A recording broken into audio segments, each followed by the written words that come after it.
Smoking and alcohol consumption is injurious to health. It causes cancer. ধূমপান এবং মদ্যপান স্বাস্থ্যের পক্ষে ক্ষতিকর। ইহা কর্কট রোগের কারণ।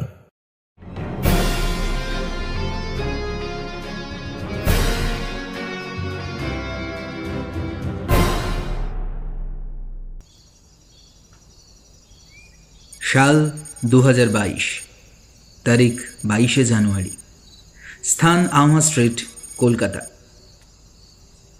সন্ধে হয় টিকটিক করে ঘড়ির শব্দ বলছে 6টা বাজতে খুব একটা দেরি নেই।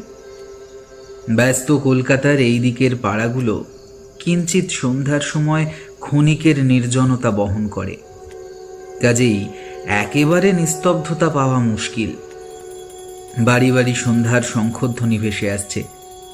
একটা বড় দোতলা বাড়ির সামনে হঠাৎ একটা পাগল এসে থামল। এই কলকাতা শহরে পাগলের অভাব নেই, তাই অবাক হবার মতনও কিছু নয়। কাজেই আবার ঘুম ঘুম চোখ দুটোকে বন্ধ করে নিদ্রালু স্বপ্নের খোঁজে পাড়ি দিল বাড়ির দারোয়ান। বাড়ির দিকে কিছুক্ষণ তাকিয়ে কি যেন দেখল পাগলটা। তারপর হঠাৎ মুখে একটা বিকট হাসি এনে ক্ষিপ্র বেগে বলে উঠল,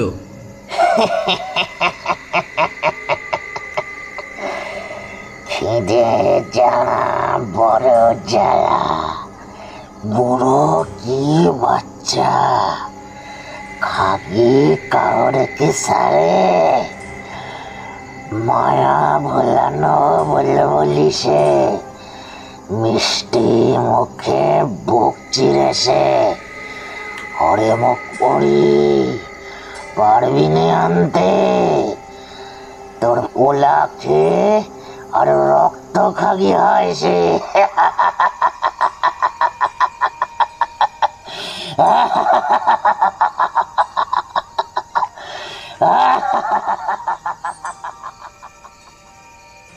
এই বিকট উল্লাসে গোটা পাড়া যেন কেঁপে উঠল। বাড়ির দারোয়ানটা ঘুম ভাঙিয়ে দেওয়ার জন্য কি একটা অশ্রাব্য ভাষায় গালিগালাজ করে লাঠিটা নিয়ে দুঘা পিটিয়ে বিদায় করে দেয়। তবুও দূর থেকে ভেসে আসে এই প্রলাপময় পংক্তি। দূর থেকে ওই চিৎকার আরো ভয়ঙ্কর করে তুলল সন্ধ্যের ঘন ঘটাকে।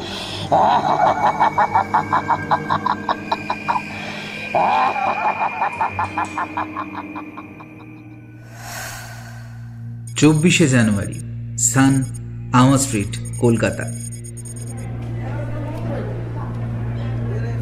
লোকেদের একটা গভীর কোলাহল ভেসে এলো সেই দোতলা বাড়ির ওপরের ঘরটি থেকে। হঠাৎ এই কোলাহল উদ্ভবের দরুন আশেপাশের কিছু লোকজন এবং বাড়ির দারোয়ান ছুটে গেল ভেতরে। আবহাওয়া জানান দিল পরিবারের কনিষ্ঠ কোনো সদস্য আজ নিরুদ্দেশ। কোলাহলের মধ্যে থেকে এক সন্তানহারা মায়ের বুক ফাটা আর্তনাদ পরিবেশকে আরো বেদনাময় করে তুলল। আয় ভগবান, আমার ছেলেটাকে তুমি ফিরিয়ে দাও। ও ছাড়া যে আমার কেউ নেই, কেউ নেই। এই অভাগা মায়ের কোলে তার শিবরাত্রির জল থেকে তুমি ফিরিয়ে দাও ভগবান।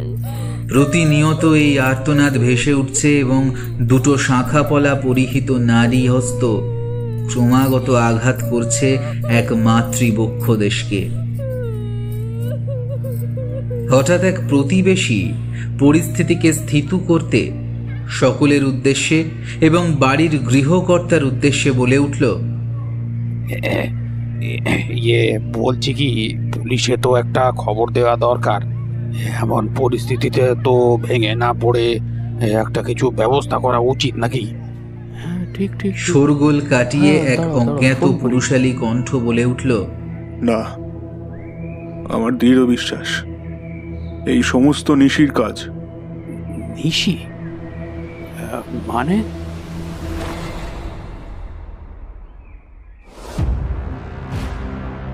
শহুরে হয়েছি আজ আমরা, কিন্তু এত হাল ফ্যাশন আধুনিক বিদেশি চালে খেয়ে পড়েও আজও গ্রাম বাংলার উপকথার টানে এইসব এদো গ্রামের পানে ছুটতে হয়। গ্রাম বাংলার এখনও অনেক অংশে বাতি আসেনি, টিউবলাইটের বদলে জ্বলে কেরোসিন বাতি। গ্যাস সিলিন্ডারের পরিবর্তে চোখ ভরে ওঠে উনুনের তীব্র ঝাঁঝে। তাও এই জায়গায় কেন? কেননা গ্রাম বাংলার সকল গল্পকথাতেই এক অলিখিত মাধুর্যের সাথে এক অপ্রকাশিত রহস্য লুকিয়ে রয়েছে। কিন্তু কি সেই রহস্য? কেন গ্রাম বাংলা জুড়ে আজও এক ধোঁয়াশা ঘিরে থাকে? এই সব প্রশ্নের উত্তর দেবে সায়ক মিত্রের কলমে নিশিকথন। আজকে শুনবেন প্রথম অধ্যায়। নমস্কার সকলকে, আমি রাকিব। গল্পের শুরুতেই একটা কথা, আমাদের প্রিয় শ্রোতা বন্ধুরা অনেকেই গল্প শোনেন, কিন্তু বেশিরভাগ জনই সাবস্ক্রাইব না করে চলে যান। তাই আপনাদের কাছে আমাদের একটা বিশেষ অনুরোধ, আমাদের চ্যানেলটিকে সাবস্ক্রাইব করে পাশে থাকা বেল আইকনটি প্রেস করে দেবেন, যাতে সব রকম নতুন গল্প সংক্রান্ত আপডেট আপনাদের কাছে চটজলদি পৌঁছে যায়। বর্তমানে গল্পাসুর রয়েছে সমস্ত রকম সোশ্যাল মিডিয়াতে, ডেসক্রিপশন বক্সে সেগুলির লিঙ্কগুলি দেওয়া রইল। চটপট ঘুরে আসুন আর ফলো করে যুক্ত হয়ে যান আমাদের সাথে। শুনতে থাকুন আজকের গল্প, সায়ক মিত্রের কলমে নিশিকথন।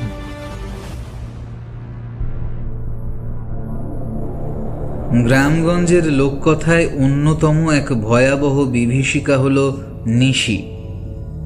সাধারণত কুচক্রী তান্ত্রিকরা বা ওঝা ফকিরদের দল কিংবা সুলেমানি ওসমানী তন্ত্রের লোকেরা বা সিদ্ধ সাধু থেকে নিম্নতন্ত্রের কাপালিকরা এই অশুভ সত্তাকে বশীভূত করে নিজের কার্যসিদ্ধি করে।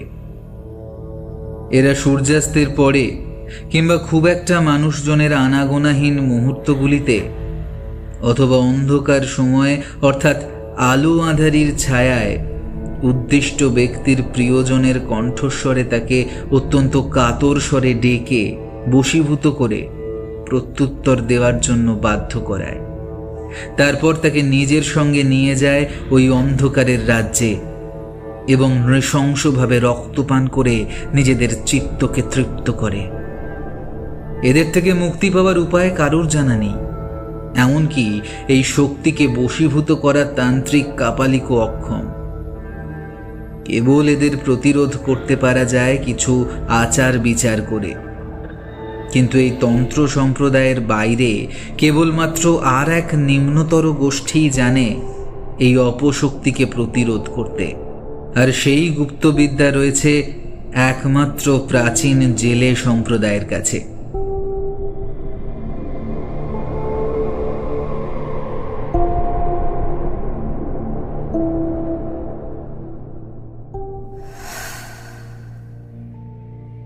কিন্তু কেন? বলরাম কাকা পাশের বাড়ির একজন অভিজ্ঞ এবং বিজ্ঞানমনস্ক মানুষ, যিনি এককালে কলকাতার এক নামী স্কুলে পড়াতেন পদার্থবিদ্যা। যদিও বর্তমানে সেই চাকরি ছেড়ে দিয়ে অন্য একটি নামী স্কুলের হেডমাস্টার হয়েছেন তিনি, কিন্তু বিজ্ঞান চর্চা তিনি আজও করেন। বলা বাহুল্য, পদার্থবিজ্ঞানের সকল শ্রেণীর খাতার স্কুটিনি তিনিই করেন। কাজেই আজগুবি গেঁয়ো কুসংস্কার শুনে নিতান্তই বিরক্ত হয়েছিলেন। এই সংকটাপন্ন পরিস্থিতিতে এবং হারানো সন্তানটির নিখোঁজ হবার জন্য এহেন গাঁজাখুরি কুসংস্কারের ওপর দায় চাপানো দেখে খানিক গরম মাথাতেই ওনাকে পাশের বারান্দাতে নিয়ে গিয়ে খানিক দোষারোপ করেন তিনি। কিন্তু সেসবের কোনো উত্তর না দিয়ে নিশি বৃত্তান্ত বলতে শুরু করেন তিনি, মাথায় হাত দিয়ে পাশের সোফায় বসে। তার মুখ থেকে নিঃসৃত প্রতিটা শব্দ সেদিন যেন বিপক্ষের বিজ্ঞানদৃপ্ত বুদ্ধিদীপ্ত চোখ দুটোকেও আলো আঁধারির ধোঁয়াশায় ফেলে দিয়েছিল।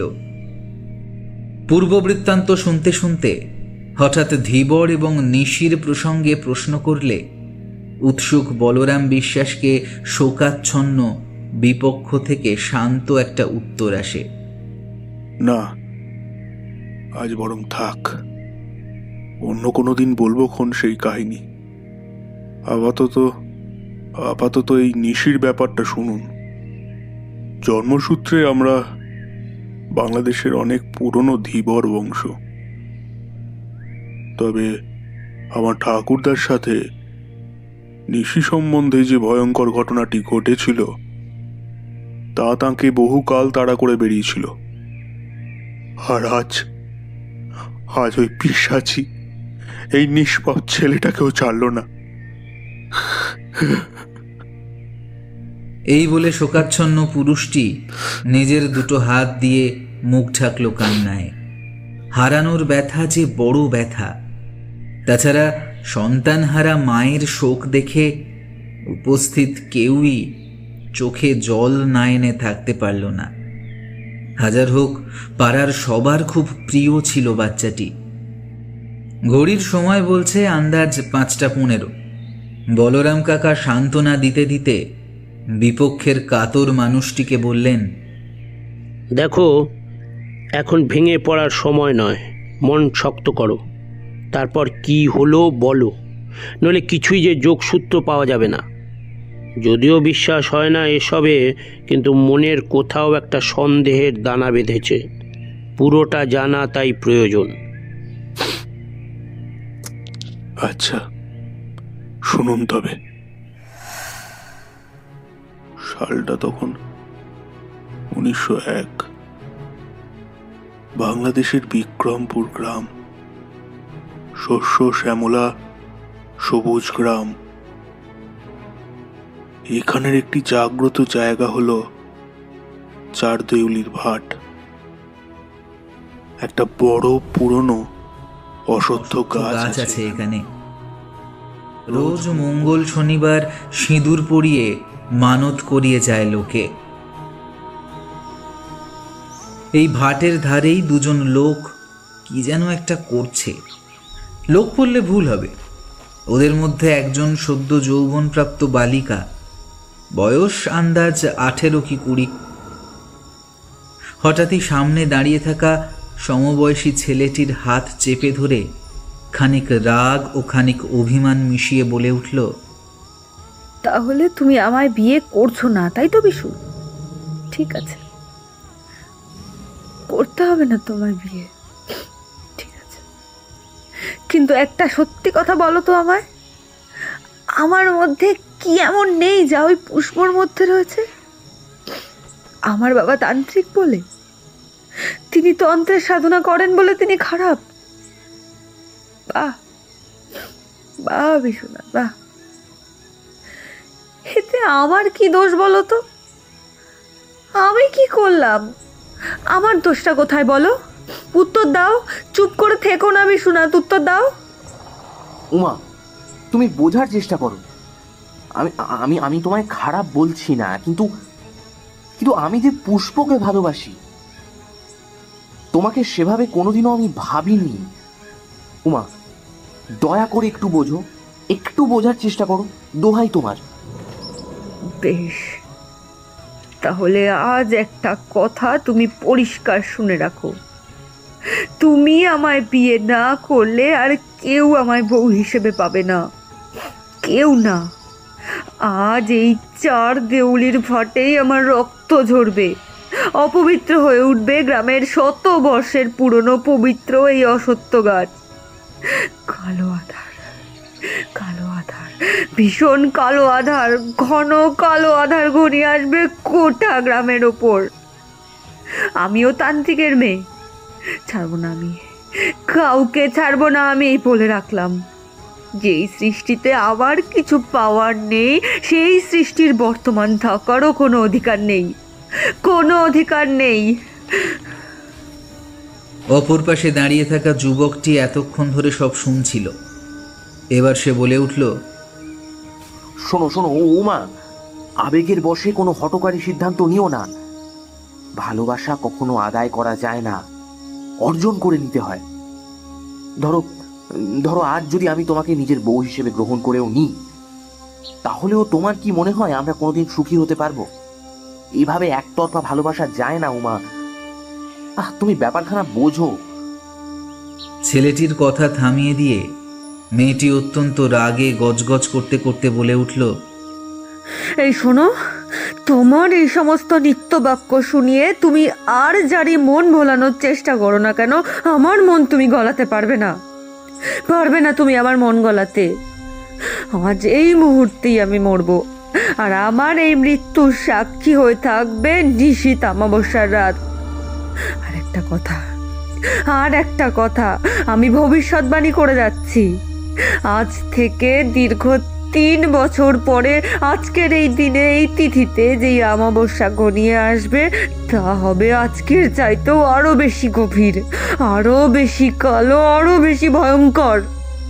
কালো হয়ে ঘনিয়ে আসবে গোটা গ্রামের ওপর, এই আমি বলে রাখলাম। কথাখানা শেষ হতে না হতেই হাতে রাখা ঝিনুকের ধারালো অংশ দিয়ে মুহূর্তের মধ্যে নিজের গলার নলিখানা একেবারে ফালা ফালা করে দিল মেয়েটি। অলৌকিকভাবে 1 ফোঁটা রক্ত গাছের গায়ে ছিটকে পড়তেই ঘটনাস্থলের সমগ্র রক্তবিন্দু গাছটা যেন কোনো অজানা শক্তির সাহায্যে শোষণ করে নিতে চাইল। ধীরে ধীরে রুধির বিন্দুগুলি গাছের সংস্পর্শে এসে এক একটা আগুনের ফুলকিতে রূপান্তরিত হয়ে গাছের সর্বাঙ্গ জ্বালিয়ে দিতে লাগলো। রাতের সমস্ত অন্ধকারকে গ্রাস করে সেই লেলিহান শিখার কণায় কণায় প্রতিধ্বনিত হতে লাগলো আত্মঘাতিনীর আর্ত অথচ তীব্রতর চিৎকার। সে এখন সব কিছুর সঙ্গে সঙ্গে গ্রাস করে নিতে চাইছে ঘটনাস্থলে দাঁড়িয়ে থাকা ছেলেটিকেও।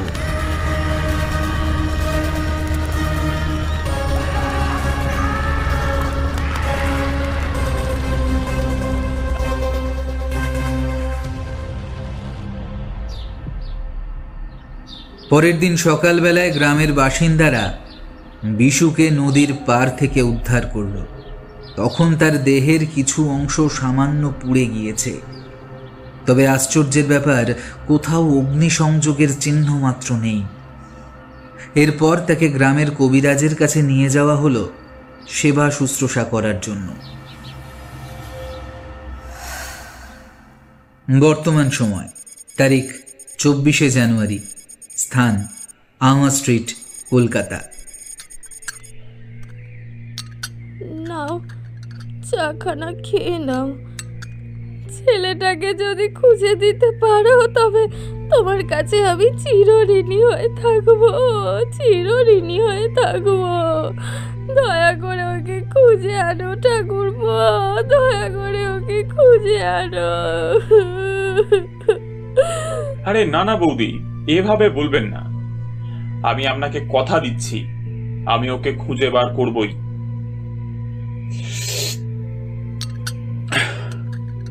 বেশ, আজ তবে উঠি। কিছু জিজ্ঞাসাবাদ করা দরকার ছিল। আচ্ছা, আপনি একবার দাদাকে পুলিশ স্টেশনে পাঠিয়ে দেবেন তো। আসলে আজ এই পরিস্থিতিতে জিজ্ঞাসাবাদ করাটা ঠিক হবে না।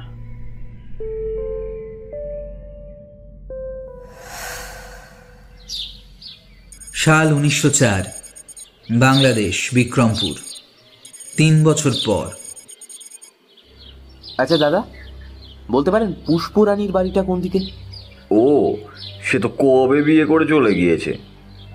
স্থানীয়ের বক্তব্য শুনে হাত থেকে গাঁটরিটা মাটিতে পড়ে গেল।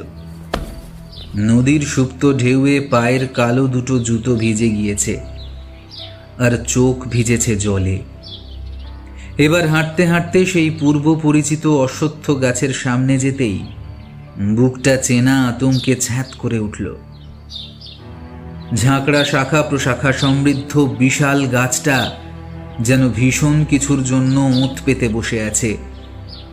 নির্জীব প্রাণহীন পাতাগুলো খাদ্যের অপেক্ষায় অপেক্ষমান। বৃক্ষ সংলগ্ন চারিদিকের বাতাসটা আশেপাশের তুলনায় একটু বেশি ভারী। শুকিয়ে যাওয়া রক্তের একটা ক্ষীণ তামাটে ধাতব গন্ধ নাকের রন্ধ্রে বাড়ি মারছে বারংবার।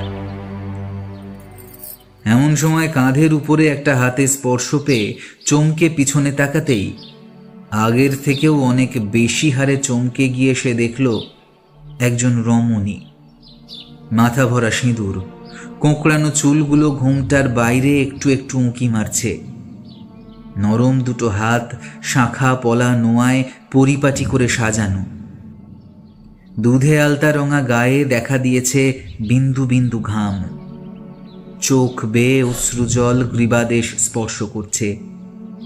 কাতর কণ্ঠে সে বলল, কেউ তোমায় চিনতে না পারলেও আমি ঠিক পেরেছি। সেই মোটা মোটা ভ্রু, কোকড়ানো চুল, চোখে আগুনের তেজ। লোকে বলেছিল তুমি নাকি পালিয়ে গিয়েছো। জানো, আমি তোমার জন্য দুটো বছর অপেক্ষা করেছিলাম। আজ আমার প্রথম বছরের বিবাহ বার্ষিকীর দিনে কেন এসেছো? কেন এসেছো? আমার উপর প্রতিশোধ নিতে? আমি কি করেছি তোমার? বলো আমি কি করেছি তোমার? সান্ত্বনার হাতটা তার দিকে বাড়িয়ে দিয়ে কিছু বলতে যাবে, এমন সময় বিপক্ষ থেকে উত্তর এলো, শোনো, তোমায় যেটা বলার জন্য এত দূর এসেছি। আজ 3 মাস ধরে অমাবস্যার রাতে গ্রাম থেকে একজন করে যুবতী মেয়ে নিখোঁজ হয়ে যাচ্ছে। আর প্রতিবারই তাদের কোনো গয়নাই পবিত্র গাছের নিচে খুঁজে পাওয়া যাচ্ছে। অনেকে এটাকে পবিত্র বলে মানলেও যারা উল্টোটা ভাবে, তাদের সঙ্গে আমি একদম একমত। কাল হলো বকুল অমাবস্যা, দেবী লক্ষ্মীর আগমন তিথি। কথায় বলে এই দিন যদি দেবীকে ভক্তি দিয়ে তুষ্ট করা যায়, তাহলে ভক্তের সকল মনোবাঞ্ছা পূর্ণ হয়। আমার শ্বশুরবাড়ি কাল লক্ষ্মী পুজো হবে, ওদিকটা আমি দেখে নেব। তবে এদিকের সমস্ত লোককে তোমায় আগলে রাখতে হবে। আর তা যদি করতে না পারো, তাহলে গ্রামের অবশিষ্ট যুবতীগুলো নির্মমভাবে প্রাণ হারাবে। এমনকি মৃত্যুর পরেও ওর দেহটা আমরা আর খুঁজে পাবো না। হঠাৎই চমকে উঠল যুবকটি। তারপর এক মনে কি একটা ভেবে রমণীকে আশ্বাস দিয়ে বলল, তোমার কোনো চিন্তা নেই, আমি আছি, আমি সব সামলে নেব। ওম রিং ব্রিং সাট। জাগো জাগো জাগো সকল তমস শক্তির একচ্ছত্র অধিকারিণী, আসুরিক শক্তির পুনরুত্থানকারী মহান শক্তি নিশি।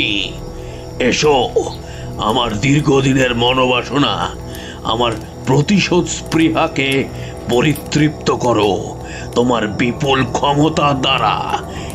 এসো এসো এসো।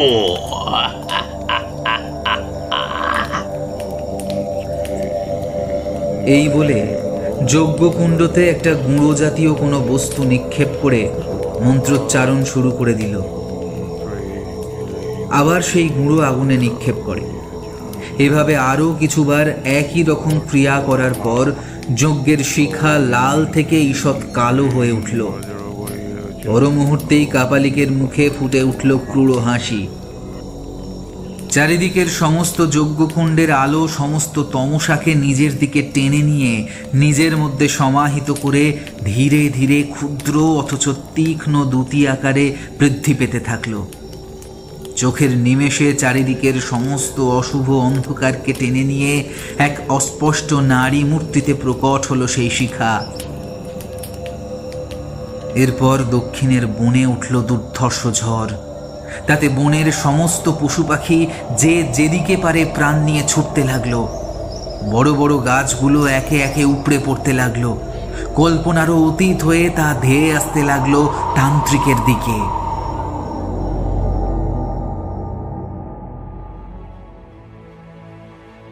এই শোনো, কাল কিন্তু লক্ষ্মী পুজো। আমি ঘরের মেঝে জুড়ে নিজের হাতে সুন্দর করে আলপনা দেব। তুমি বাবু কিছু না বলে হুটহাট করে ঢুকে গিয়ে আমার সব পরিশ্রম নিঃশেষ করে দিও না। আরে ধুর, কি যে বলো না। তোমার নকশার একটা কানাও যদি নষ্ট হয় তো আমি নাক্ষর দেব।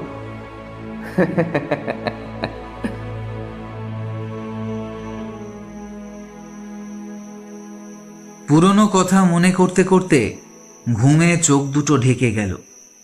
এমন সময় দরজায় ক্ষীণ কড়া নাড়ার শব্দ তন্দ্রা ভাঙাতেই এক প্রকার চমকে উঠে দরজার দিকে তাকালো সে। আরেকবার খট করে আওয়াজ হলো।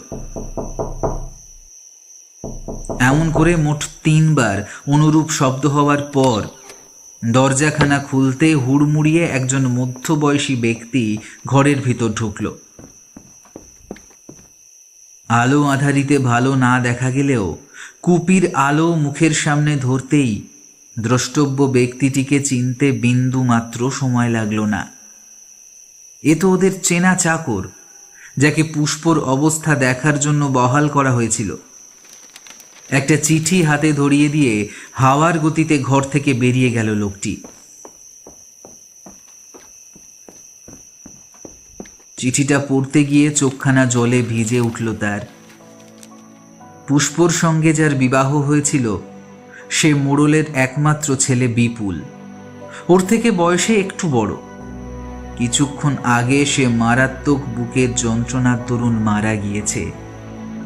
এই ঘটনাটার থেকেও তাকে যেটা বেশি কষ্ট দিল সেটা হলো পুষ্পর বর্তমান ও ভবিষ্যৎ জীবনাবস্থা।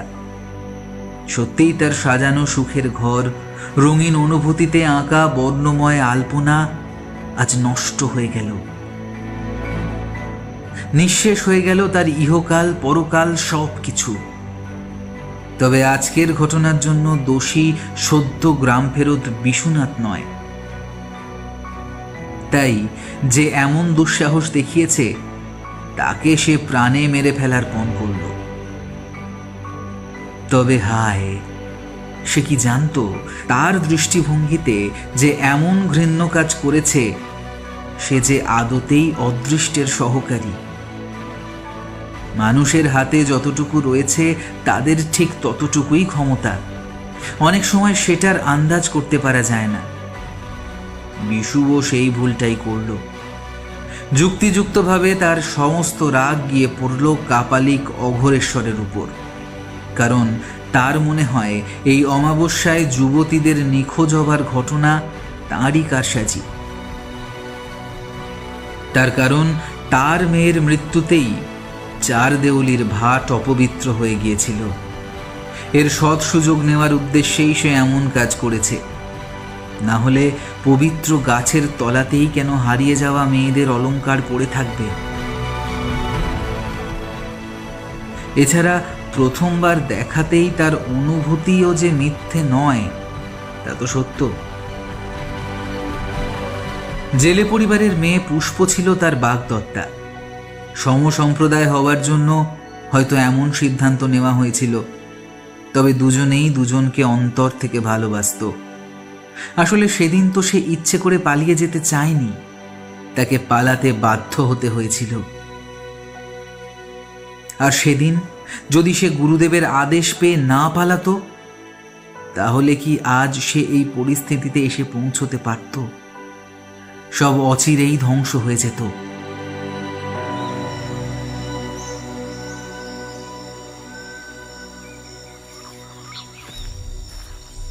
এমনই সব হিজিবিজি ভাবনা ভাবতে ভাবতে দক্ষিণের জঙ্গলের দিকে যেতে লাগলো। কারণ সে নিশ্চিতভাবে জানত অঘোরেশ্বর ওই স্থানেই অবধারিতভাবে থাকবে। ওটাই যে তার একমাত্র সাধন ক্ষেত্র। এবং আশা থেকে 2-4 জনের মুখে তার নাম শুনেছে সে। তাদের ধারণা মেয়ে চুরি যাওয়ার ঘটনার সাথে সেও জড়িত রয়েছে। হওয়াটাই স্বাভাবিক।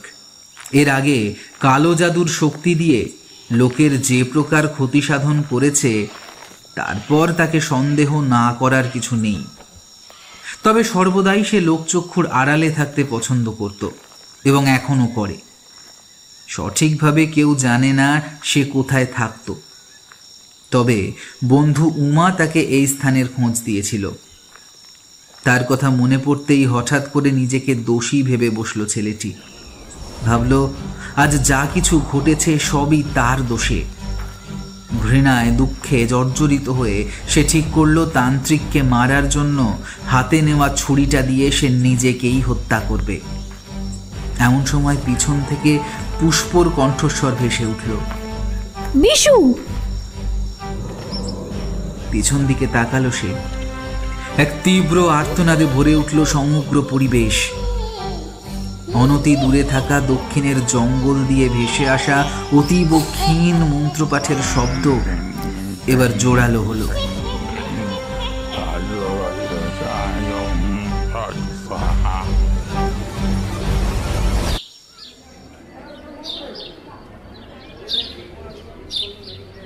পরদিন সকালবেলায় গ্রামের সকল লোকের সঙ্গে পুষ্প ভিড় জমালো চার দেউলির ঘাটে।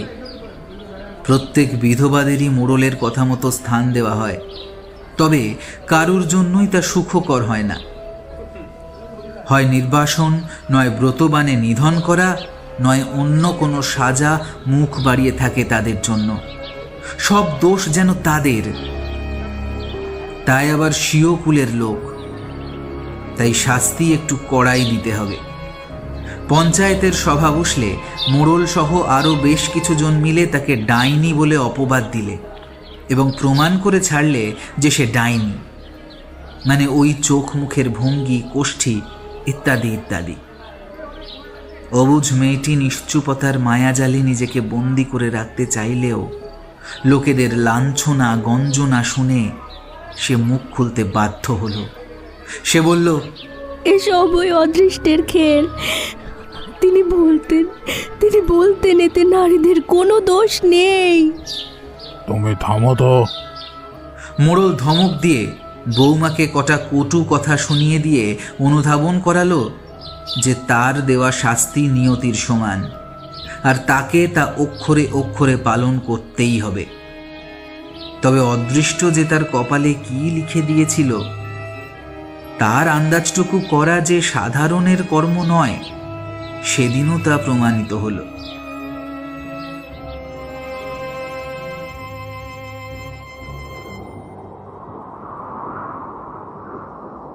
ওম হ্রিং হ্রিং বজ্রবৈরচানি ওম ফট স্বাহা। ওম শ্রীং হ্রিং ওম বৈরচানি ওম ফট স্বাহা। ওম শ্রীং হ্রিং বজ্রবৈরচানি ওম ফট স্বাহা।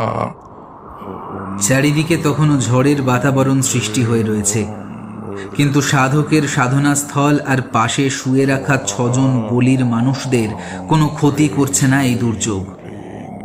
এর চারদিকে অনেকটা সুরক্ষা বলয়ের মতন ঘুরে বেড়াচ্ছে। আবার সেই মন্ত্রপাঠের সুর জোরালো হতেই বনের পরিবেশ যেন আরও শোকার্ত হয়ে পড়ল। এমন সময় হাতের কাছে থাকা দুটো জীবন্ত খরগোশের ঘাড় হাত দিয়ে মুড়িয়ে ছিঁড়ে নিয়ে তা টিপে টিপে যথাসম্ভব রক্ত যজ্ঞের আগুনে দিল সে। একে একে এরকম আরও কিছু জীবিত প্রাণীর মৃতদেহের একই রকম পরিণতি ঘটিয়ে কার্যসিদ্ধি করা হলো। অবশিষ্ট একটা পাখির মাথা মুড়িয়ে দিতে তার রক্তটা ছিটকে গিয়ে পড়ল অচেতন ব্যক্তিদের দিকে। এবার কেবলমাত্র রাত্রি নামবার অপেক্ষা।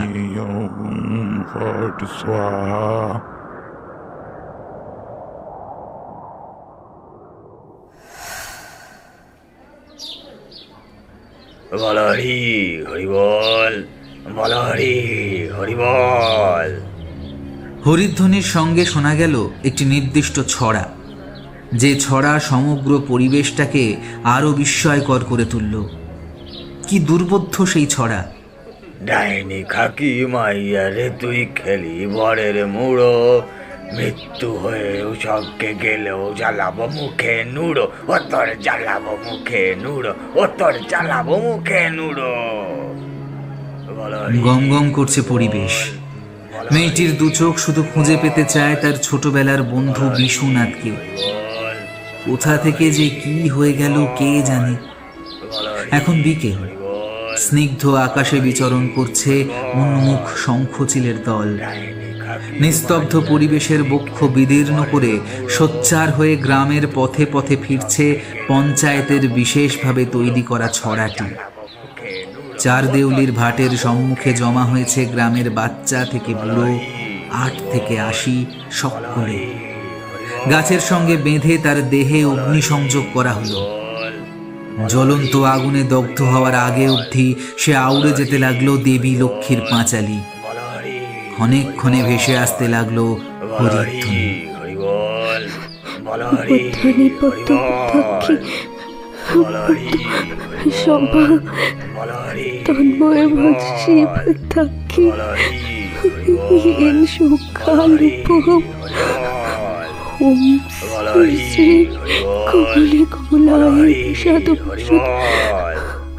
শ্রীমৎ শ্রী শ্রী মহালক্ষ্মী নমো।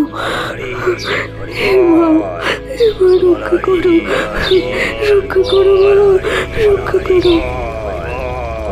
বীজ মন্ত্র জপ করতে করতে কান্নায় ভেঙে পড়ল পুষ্প, কিন্তু সেই কান্নার রোলকে ছাপিয়ে গেল বিভৎস সেই হরিধ্বনি।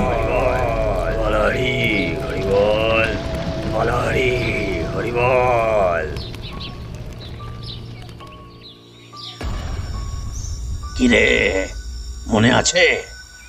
আজ থেকে ঠিক 3 বছর আগে আমার ফুলের মতো মেয়েটাকে প্রেম প্রত্যাখ্যান করে আত্মঘাতী হতে বাধ্য করেছিলি, মনে আছে? ছোট্ট প্রাণটার গলাটা 2 হাত দিয়ে মোচড়াতে মোচড়াতে ও একটা কথা বলে গিয়েছিল, যেই দিন ওর প্রতিশোধ প্রিয়া চূড়ান্ত হবে সে ফিরে আসবে, সেদিনও থাকবে পৌষ মাসের বকুল অমাবস্যা। তবে অন্যান্য তিথির চেয়ে সেদিনের অন্ধকারটা আরো বেশি রূপে কালো হয়ে উঠবে। মনে আছে? মনে আছে তোর পাষণ্ড? কেন কেন কেন এমন করেছিলি তুই আমার উমামায়ের সাথে? হ্যাঁ, আমি লোকের ক্ষতি সাধন করতাম এবং করি, তবে আমি তো তোর কোনো ক্ষতি করিনি, ক্ষতি চাইনি। অন্যরা তোকে চিনতে পারলেও আমার দিব্য দৃষ্টির সাহায্যে ভবিষ্যতের সব ঘটনা দেখে ঘটনাকে আজ থেকে 3 বছর আগেই সাজিয়ে ফেলেছিলাম। হ্যাঁ, তোকে যে সাধু পালিয়ে যেতে বলেছিল সে আর কেউ নয়,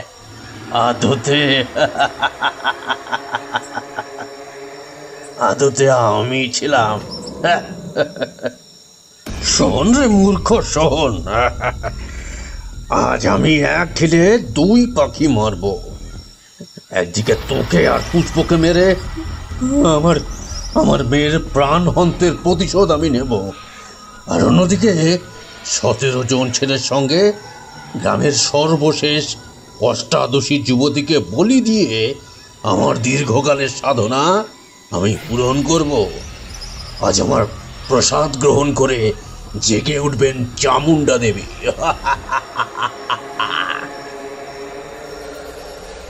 বজ্রকণ্ঠের কথাগুলো শুনে এবার হুঁশ ফিরল বিশুর। কাতর কণ্ঠে সে বলল, আমার পুষ্পর সঙ্গে তুমি কি করেছো বলো? ওর স্বামীকে তুমি মেরেছ, তাই না? বাধা দিয়ে কাপালিক বলল, আরে না না না না, আমি কেন? আমি আগে থেকেই সিদ্ধান্ত নিয়েছিলাম ওর রুগ্ন বরটাকে মেরে হোক বা না মেরেই হোক, পুষ্পকে আমি নিয়ে আসবই আসব। তবে যখন দেখলাম যে ওর বিয়ে হয়ে গিয়েছে তখন তো আর কিছুই করার ছিল না। তাই তাই তাই গ্রামের লোকেদের, আমার অনুচরদের দিয়ে মাথা ভাঙিয়ে ওকে ডাইনি প্রমাণিত করে ছাড়লাম।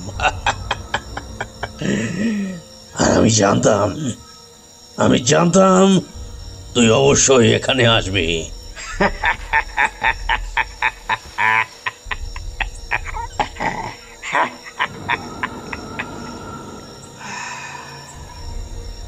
ক্রূর হাসি হেসে এবার দীর্ঘশ্বাস নিয়ে একটু থেমে আবার কাপালিক বলল, এতক্ষণে হয়তো সেই মেয়ে মরে স্বর্গের উদ্দেশ্যে যাত্রা করেছে। তবে আমি যে তাকে স্বর্গ অবধিও যেতে দেব না। তোকে মেরে তোর মায়ার সুতোয় আটকে আমার এই মন্ত্রপুত ডাবের খোলায় চিরকালের জন্য বন্দি করে রাখবো। তাহলে আমায় ওর হুবহু গলা করে অমন ভাবে কে ডাকলো? ওইটা ও তো আমার মন্ত্রপুত নিশি, নিশি তো তোকে আমার এই স্থানে নিয়ে এসেছে। খেয়াল করলে বুঝতে পারতিস ও মাত্র একবার তোকে ডেকেছিল, আর তুই এতটাই শোকবিহ্বল ছিলি যে ওই মায়াবিনীর ছলনায় ভুলে গেলি। হ্যাঁ, ঠিক ভুলে গেলি।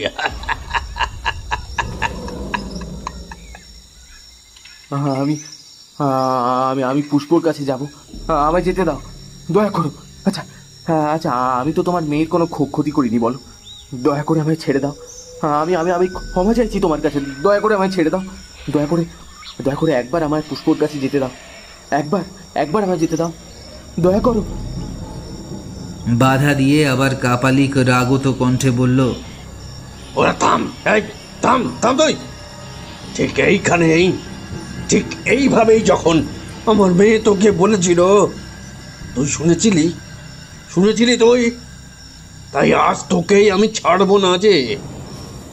যে নির্মমতার বীজ আজ থেকে ঠিক 3 বছর আগে তুই আমার মনে পুঁতে দিয়েছিলি, তা আজ বটবৃক্ষের আকার নিয়েছে, আর ধীরে ধীরে শাখা পোশাখা দিয়ে তোকে গ্রাস করবে নিশি। আয় বলছি, ওং হ্রিং প্রিং ষাট। মন্ত্রোচ্চারণ করতেই ডাবের মুখ কারোর সজোর ধাক্কায় দুলে উঠল। খুলে দিতেই এক নিকষ কালো ধোঁয়া চারিদিকের সমস্ত অন্ধকার একসঙ্গে নিজের দেহের ভিতর ঘনিয়ে নিয়ে এক বিশ্রী রকমের শব্দ করে উঠল। সে কি ভীষণ দর্শন ধোঁয়া!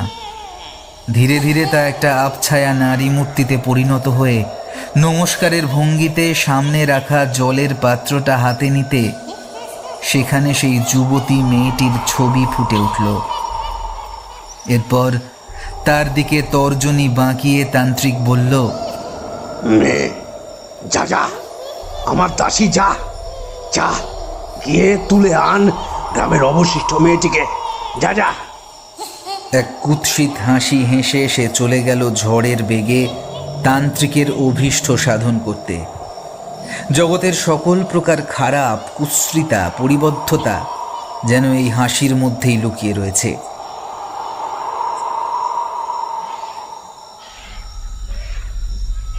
এবার তান্ত্রিক ধ্যানমগ্ন হলে তাকে কোনো ক্রমে ফাঁকি দিয়ে পালিয়ে গেল ছেলেটি। তবে তান্ত্রিকের তাতে কোনো ভ্রুক্ষেপ ছিল না, কারণ সে জানত নিশি নামক অবধারিত মৃত্যুর কাছে তাকে ধরা দিতেই হবে। আসলে সে জানত না অদৃষ্টের খেলা চিরাচরিত বলেই ভবিষ্যৎ পরিবর্তনশীল। মাথায় খুব জোরে একটা আঘাত লেগেছে ছেলেটার। ওইভাবেই হয়তো অঘোরেশ্বর তাকে অজ্ঞান করে রেখেছিল। এখনো মাথাটা তার ভার ভার লাগছে, চাকচাক রক্ত জমাট বেঁধে রয়েছে মাথার উপরে। এমন সময় সে কানে শুনতে পেল একজন মেয়ের গগনভেদী আর্তনাদ। তবে সে চিৎকার কানে দেওয়ার ফুরসত নেই বিশুর, কারণ সে জানে এটা সেই মায়াবিনীরই চাল। এখন চোখে দেখা ছাড়া কোনো কিছু বিশ্বাস করতে নারাজ সে। এমন সময় সামনে এসে দাঁড়ালো এক অজ্ঞাত পরিচয় রমণী। লাল পেরে গরদের শাড়ি পরা নববধূটির মুখ এক হাত ঘোমটা দিয়ে ঢাকা। মিষ্ট কণ্ঠে তার দিকে পিছন ফিরে সে বলল, আমার সাথে আসুন, আপনার সব প্রশ্নের উত্তর আমার জানা আছে। এবার তো সে কোনো ডাক শোনেনি, এটা তো তার নিজের চোখে দেখা বস্তু। তাও কেন জানি না আজ ওর সব কিছুকেই ভ্রম বলে মনে হচ্ছে। তবে এই ব্যক্তিত্বের মধ্যে যেন পরম মঙ্গলকারী সত্তা লুকিয়ে রয়েছে। খানিক বশীভূত হবার মতন করে সে রমণীর পিছন পিছন হাঁটতে লাগলো। হাঁটতে হাঁটতে তারা সেই গাছের সামনে এসে পড়ল। এবার ধীরে ধীরে হাওয়ার ধাক্কায় ঘোমটাটা খুলে উঠতে লাগলো। এক তীব্র আলোর দ্যুতি অপর ব্যক্তির দু চোখ খানিক ঝলসে দিয়ে গেল। এ আমি কি দেখছি? নিশির হাতেই ঘটবে আমার বিনাশ।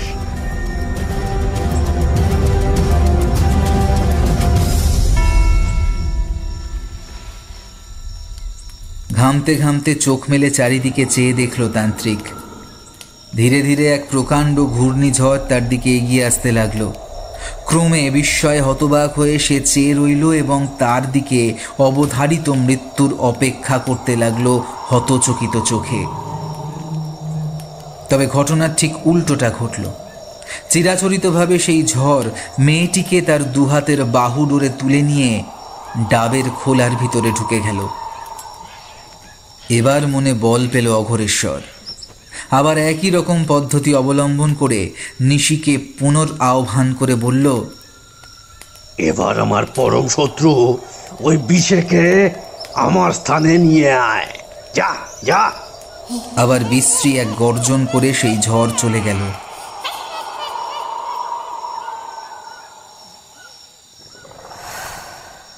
বিশু বিস্মিত চোখে প্রত্যক্ষ করল সেই রমণী ধীরে ধীরে এক সৌম্যকান্তি নারী মূর্তিতে পরিণত হচ্ছে। ঈষৎ বাঁকা দুই চোখে মমতার পরিপূর্ণতা, মুখে মাতৃত্বপূর্ণ স্নিগ্ধ হাসি। দেবভুজা দেবী তাকে বলল, শোনো বিশ্বনাথ, একবার দেবী মহাকালী জাগ্রত হলে আমার কিছুই করণীয় থাকবে না। তবে ওই দুরাচারী কাপালিককে ওইভাবে পরাস্ত করা যাবে না।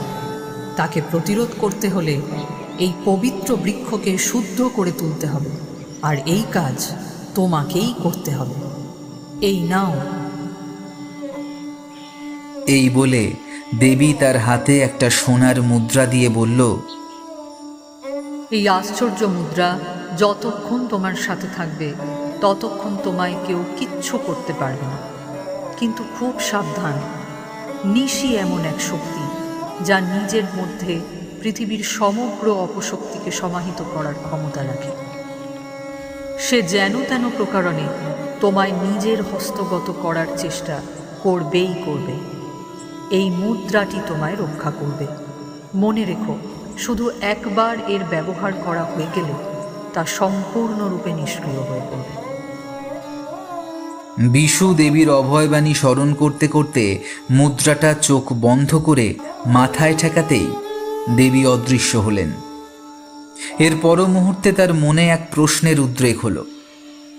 দেবী যে তাকে এই গাছকে পবিত্র করার উপায় বলে দিলেন না, তবে শেষবারের প্রচেষ্টা তো তাকে করতেই হবে। এমন সময় কোথা দিয়ে যেন একরাশ কালো অন্ধকার এসে তার হাত পা শক্ত করে আষ্টে পৃষ্ঠে বেঁধে দিল। আকাশ কালো করে আবির্ভূত হলো এক নারী মূর্তি। চুলগুলো সাপের ফণার মতো ইনিয়ে বিনিয়ে চলছে ছোবল মারার তালে। মণিহীন কালো দুটো নিশ্চল চোখ তার দিকেই তাক করে রয়েছে। নিকষ কালো ঠোঁট থেকে টপকে পড়ছে তীক্ষ্ণ কালো কষ। বলিষ্ঠ বৎখত হাত দুটো তীক্ষ্ণ ছুঁচলো নখ দিয়ে তার দিকেই আসছে। ক্রমে সরে আসছে, আরো কাছে আরো কাছে। এবার একদম কাছে চলে এসেছে সে। তবে বিশুর হাত পা যেন কেউ বেঁধে রেখেছে। সে মনে মনে ভাবতে লাগলো, হায় ভগবান, এই কি ছিল আমার কপালে। এমন সময় মনে পড়ল দেবীর দেওয়া মুদ্রাটার ব্যাপারে। কিংকর্তব্য বিমূঢ় হয়ে আচমকাই তার কপালের ঠিক মাঝখানে ছোঁয়াতেই চারিদিক আলোয় আলোকিত হয়ে উঠল।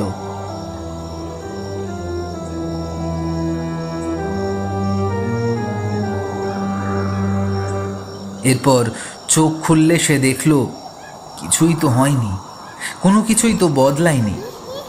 তাহলে কি ভুল কাজে ভুলভাবে প্রয়োগ করলো সে এই মুদ্রাকে?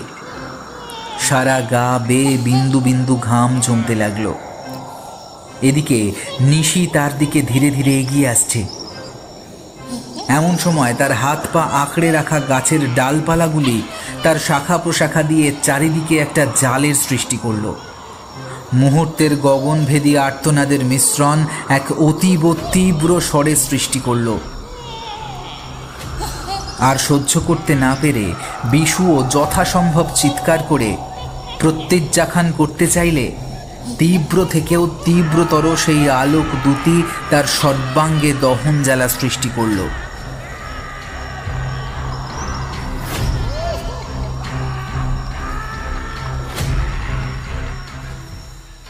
যখন সে চোখ খুলল, সে দেখল গাছের শাখা প্রশাখা তাকে আঁকড়ে ধরে রয়েছে। সুনীল আকাশে উদীয়মান সূর্যের মতন দেবী বিষ্ণুপ্রিয়া আবির্ভূত হলেন। শোনো বৎস, সব ঠিক হয়ে গিয়েছে। পুষ্পর আর্তত্যাগ প্রকৃতভাবেই কাজে এসেছে, আর কোনো চিন্তা নেই। তবে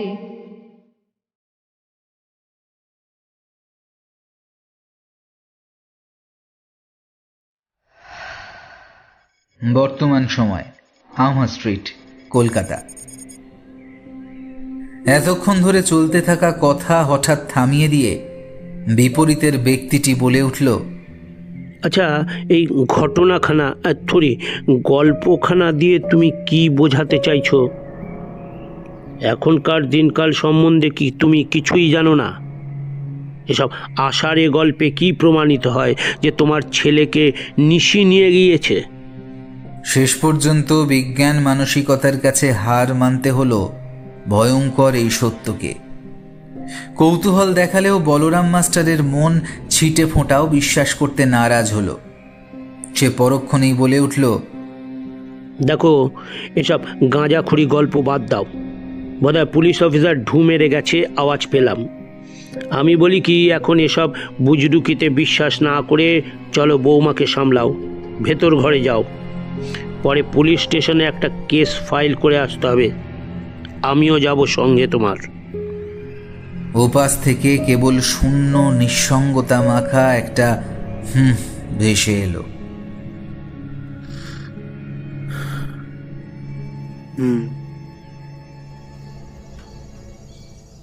সেদিন পুলিশ স্টেশনে আন্দাজ সন্ধে 7টা নাগাদ থানার বড় দারোগা এই নিখোঁজ বাচ্চাটির ব্যাপারে গভীরভাবে চিন্তা করছিলেন। কেননা আপাতভাবে কিডন্যাপ কেস মনে হলেও মনটা যেন শান্ত হচ্ছে না। কারণ ওই বাড়ি যাওয়ার পর থেকেই মনটা যেন বড্ড কু ডাকছে। তবে কি অশুভ কিছুর ইঙ্গিত? হঠাৎ খুড়িমার একটা কথা মনে পড়ে গেল। বাবা দেখ, একটা কথা মনে রাখবি, যা দেখিস তা সব সময় সত্যি হয় না, আর যা দেখতে পাস না তাও মিথ্যে হয় না রে। জানবি, হয় না বলে কিছুই হয় না। হঠাৎ তার ভাবনাকে চমকে দিয়ে থানার বাইরের দিক থেকে একটা পাগলের প্রলাপ ভেসে এলো। ঠিক কোন দিক থেকে ঠাউর করতে পারল না অফিসার।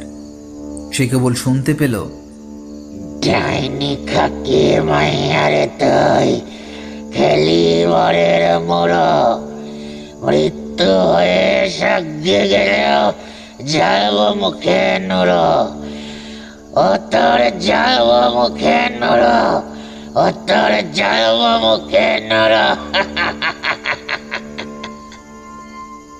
আসলে আমরা যা দেখতে পাই, যা শুনতে পাই, তার সবটা কি সত্যি হয়, নাকি পুরোটাই ধোঁয়াশা? নাকি বর্তমানের উপরেও ছাপ ফেলে অস্তাচলগামী অতীত এবং ফলস্বরূপ উদীয়মান ভবিষ্যৎ হয়ে ওঠে অনিশ্চিত এবং পরিবর্তনশীল? কিছু উত্তর মনের গোপন কোনো এক অংশে অজানা সংকেত রূপে থেকে যায় অফিসারের। শব্দটার উৎস লক্ষ্য করে তাড়াহুড়ো করে বাইরে বেরিয়ে আসে সে, কিন্তু এক ঝলক ঠান্ডা বাতাস তাকে কাঁপিয়ে দিয়ে চলে যায়। শহরের বুকে জনকোলাহল থাকলেও আলোর দীপ্তিমান শিখা চারিদিকে প্রজ্বল্যমান হলেও সেদিনের সন্ধেটা যেন বড্ড বেশি অন্ধকার লাগল। নিজের ভ্রম ভেবে সবকিছুকে ভেতরে ঢুকতে যাবে, এমন সময় নীল রঙের একটি স্করপিও এসে থামল পুলিশ স্টেশনের সামনে। নীরব ভঙ্গিতে তিনি ভিতরে চলে গেলেন এবং কনস্টেবলকে হাঁক দিয়ে 3 কাপ চায়ের বন্দোবস্ত করতে বললেন। রঘু, 3 কাপ চা দিয়ে যা তো।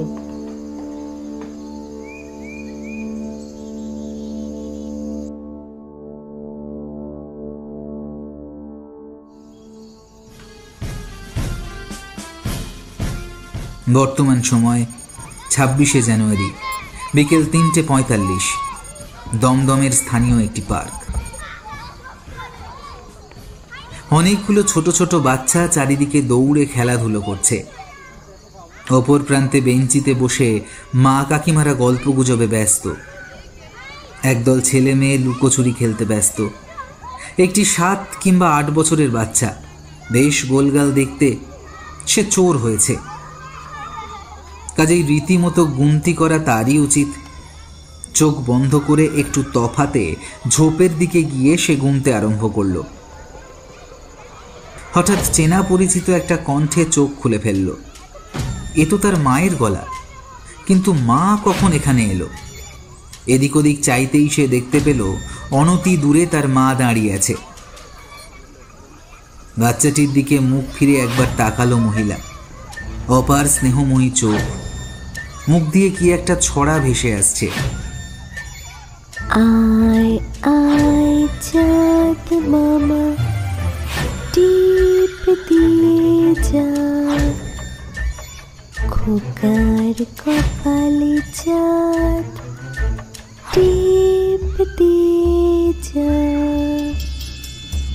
আয় আয় চাঁদ মামা। শিশুটি সকলের অলক্ষ্যে পা বাড়ালো সেই মহিলার দিকে, যেন সে সম্মোহিত। আয় আয় চাঁদ মামা, টিপ দিয়ে যা, খোকার কপালে চাঁদ, টিপ দিয়ে যা। আয় আয় চাঁদ মামা।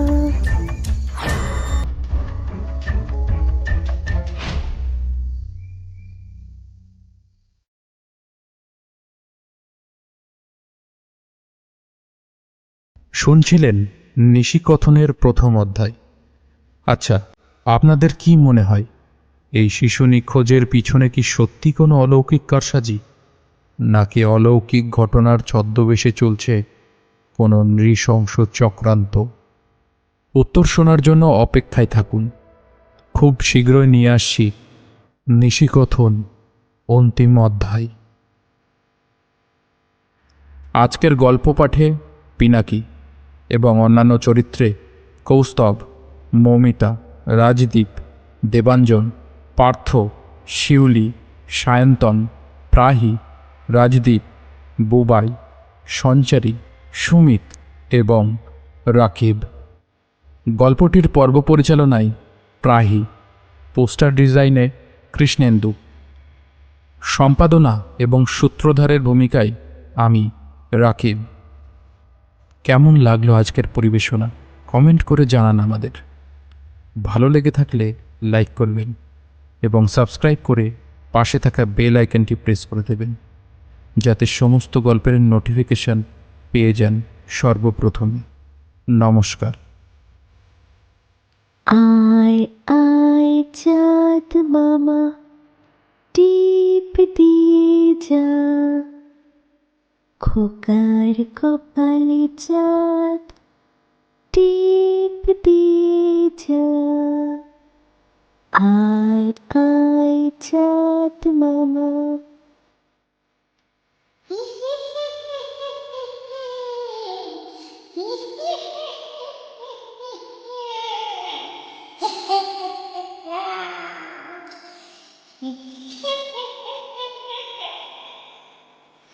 Hehehehe